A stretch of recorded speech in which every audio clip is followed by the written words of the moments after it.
Untuk hasil panen hidroponik bisa melimpah ruah dengan kualitas yang nyaris sempurna, tentu saja didukung dengan pupuknya. Dan mengapa pupuk hidroponik menjadi isu penting saat ini? Nah, di depan saya sudah ada Mas Doni nih, kita sampirin yuk. Mas Doni, sudah lama menunggu saya ya? Lumayan. Oh iya, sini saya mau tanya-tanya nih Mas. Iya, Pak. Mengapa standarisasi pupuk hidroponik menjadi isu penting saat ini nih Mas? Kalau isu penting itu gini, Mbak. Hidroponik itu kan untuk saat ini adalah bisa dibilang pilihan utama untuk pertanian yang ada di Indonesia. Karena lahan-lahan itu di Indonesia sudah banyak yang mulai tercemar dan lain-lain sebagainya. Jadi kita harus benar-benar lebih bagus untuk masalah pemilihan pupuk dan lain-lain sebagainya untuk hidroponik itu. Lalu, apa perbedaan pupuk hidroponik dengan pupuk konvensional? Perbedaan yang paling utama itu adalah di pemakaian untuk medianya. Media di hidroponik itu adalah ada dua sebetulnya. Kita ada di air dan di kokopit. Untuk di kebun kita yang saat ini kita memakai media untuk kokopit. Nah, untuk perbedaan pupuknya itu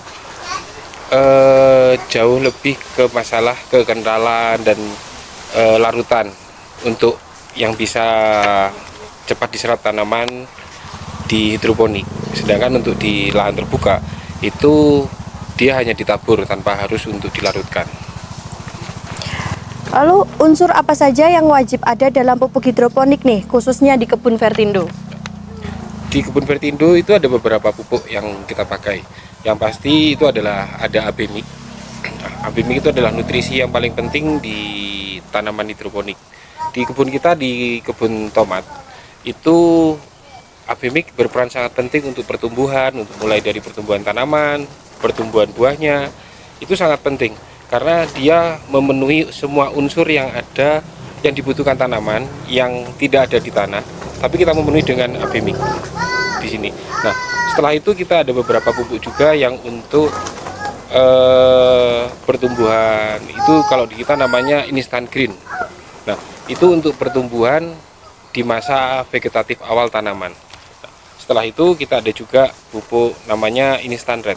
Instant red itu adalah pemutus antara masa vegetatif dan masa genetatif pada tanaman. Nah, yang terakhir itu ada pupuk instant blue, itu support untuk di masa genetatif.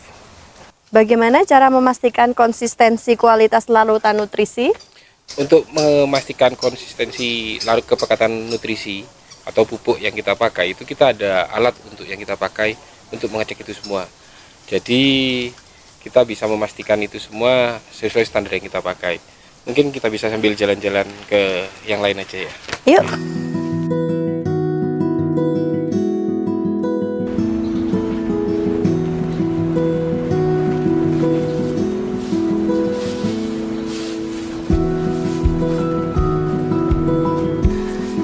Nah, ini tandon untuk apa ini, Pak Doni? Ini adalah tempat tandon untuk pemberian nutrisi yang isinya air sama pupuk atau Abemik yang biasa kita pakai Abemik, dan juga ada campuran beberapa pupuk yang kita pakai selama ini. Nah, dari sini kita akan mengalirkan semua nutrisi itu melalui ke media-media yang ada di tanaman di sini. Nah, itu kita sudah mulai dengan sistem yang modern, tanpa petani tanpa harus ada menyiram dengan manual, harus ngangkat pakai selang atau apa. Kita udah tinggal pencet tombol, semua bisa udah jalan semua. Itu banyak sangat membantu para petani, mempermudah untuk masalah penyiraman dan lain-lain sebagainya. Apakah ada perbedaan standar pupuk untuk sayuran daun dibanding buah-buahan? Untuk pupuk antara sayur dan buah-buahan itu pasti ada perbedaan. Sebetulnya perbedaannya itu tetap di kebutuhan jumlah nutrisi yang dipakai. Pada dasarnya tanaman daun dan tanaman buah itu kebutuhannya hampir sama. Hanya ada beberapa unsur-unsur yang membedakan.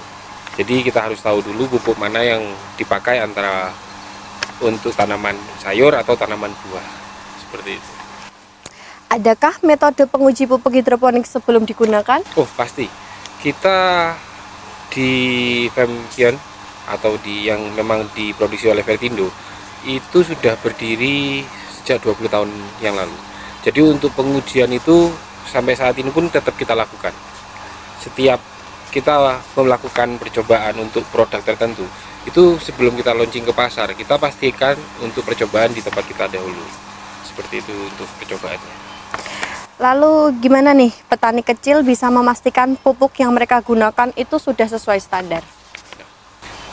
Sebetulnya untuk standar yang pupuk kita pakai dan kita produksi itu sebetulnya sudah memenuhi semua unsur dan standar yang untuk petani yang mereka butuhkan. Hanya tinggal membedakan antara tanaman apa yang dia pakai dan tanaman apa yang dia pakai, atau antara buah atau sayur. Nah, perbedaannya hanya di situ. Apakah ada risiko jika pupuk hidroponik tidak memenuhi standar? Oh, itu sangat-sangat vital loh. Karena semua di hidroponik, unsur-unsur nutrisi yang dibutuhkan tanaman, dibutuhkan oleh buah, itu berdasarkan semua bergantung pada pupuknya.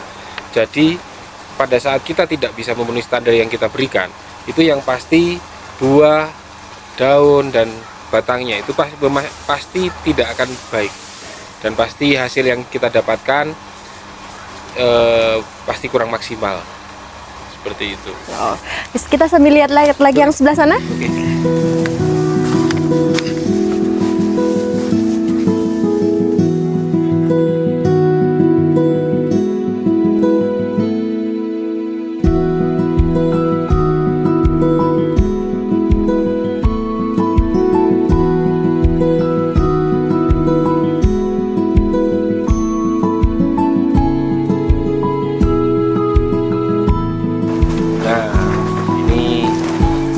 Hasil buah yang kita sudah tanam dengan memakai pupuk kita. Banyak yang gendut-gendut ya, besar-besar. Ya, kan harus sama kayak saya juga. Masa orangnya gendut terus pupuknya buah hasilnya kurus-kurus kan. Iya. Bagaimana standarisasi pupuk berpengaruh terhadap hasil panen dan keamanan pangan? Nah, standarisasi pupuk itu yang paling besar antara kebutuhan nutrisi, jumlah-jumlah standar yang biasa kita pakai, itu menentukan hasil-hasil dari buah yang kita hasilkan.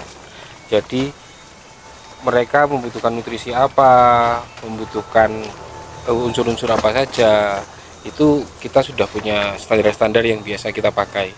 Jadi yang pasti unsur N, P, K, dan mikro dan makro juga di pupuk kita itu sudah ada semuanya. Itu menjadi standar utama di dalam hidroponik sebetulnya. Untuk masalah ketahanan pangan, itu kita kan di hidroponik hampir jarang menggunakan pestisida. Jadi yang pasti untuk masalah pangan itu sangat-sangat safe banget. Lalu apa tips memilih pupuk hidroponik yang aman dan berkualitas? Kalau untuk tips pupuk hidroponik, yang pertama itu adalah memastikan tingkat kandungan-kandungan yang dibutuhkan untuk di hidroponik. Yang kedua itu adalah karena kita pupuk yang kita pakai itu adalah dilarutkan di dalam air dan kita baru distribusikan ke dalam media-media yang terpena. Yang pasti dia dipastikan untuk unsur dia gampang larut di dalam air. Yang pertama itu. Yang kedua adalah pupuk itu lebih cepat diserap oleh tanaman. Di situ harus melalui riset-riset yang sudah kita lakukan. Yang ketiga, jumlah kandungan-kandungan yang ada di dalam pupuk itu tersebut. Lalu apa nih saran Pak Doni untuk pemula yang ingin memulai hidroponik dengan pupuk standar? Saran saya adalah pelajari dulu semua sistem-sistem yang akan kita pakai di sistem hidroponik seperti apa. Yang kedua adalah pahami dulu tanaman yang akan ditanam. Yang ketiga adalah pemakaian untuk pupuk-pupuk yang mau dipakai dipelajari dulu. Ya kalau pengen gampang sebenarnya pakai pupuk kita itu sudah lebih gampang semuanya. Nah itu kita sudah menyediakan pupuk yang kita produksi itu sangat-sangat mudah untuk dipakai di pemula-pemula seperti itu. Oke, baik gitu ya. Terima kasih banyak Pak Dodi penjelasannya.